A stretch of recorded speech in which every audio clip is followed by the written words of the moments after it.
नमस्कार मंडळी. बिग बॉसच्या घरामध्ये काल 4 सदस्य जे आहेत ते नॉमिनेट झालेले आहेत.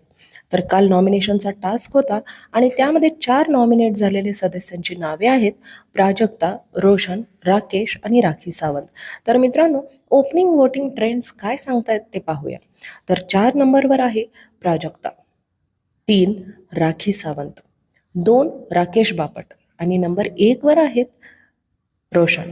तर मित्रांनो, तुम्हाला काय वाटतं या आठवड्यात कोणता सदस्य घराच्या बाहेर जाईल असं तुम्हाला वाटतं?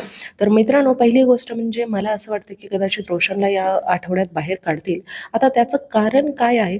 तर या आठवड्यामध्ये रोशनला इतका मोठा आरसा दाखवला. विशालचं आणि रुचिताचं त्याच्याबद्दल काय म्हणणं आहे, काय विचार करतात, हे सगळं दाखवलेलं असून सुद्धा रोशन कुठे ना कुठे त्यांच्या इन्फ्लुअन्समध्येच आहे आणि त्यामुळे इतकं बोलून सुद्धा तो सुधारलेला नाही आहे आणि कदाचित त्यामुळे रोशनला या आठवड्यातून बाहेर काढतील. आता सांगण्यात म्हणजे प्राजक्ताचा पण आता नंबर 4 वर आहे, पण प्राजक्ता थोडा तरी कंटेंट देते डील म्हणा किंवा 4 ठिकाणी बडबड, बडबड करते तिचा अनुश्रीसोबतची दुश्मनी म्हणा, खास करून तन्वी सोबतची दुश्मनी. हे सगळं पाहता बिग बॉस प्राजक्ताला या आठवड्यामध्ये बाहेर काढणार नाहीत. तर या आठवड्यामध्ये बाहेर जायचे चान्सेस जे आहेत ते रोशनचे आहेत असं मला तरी वाटतं.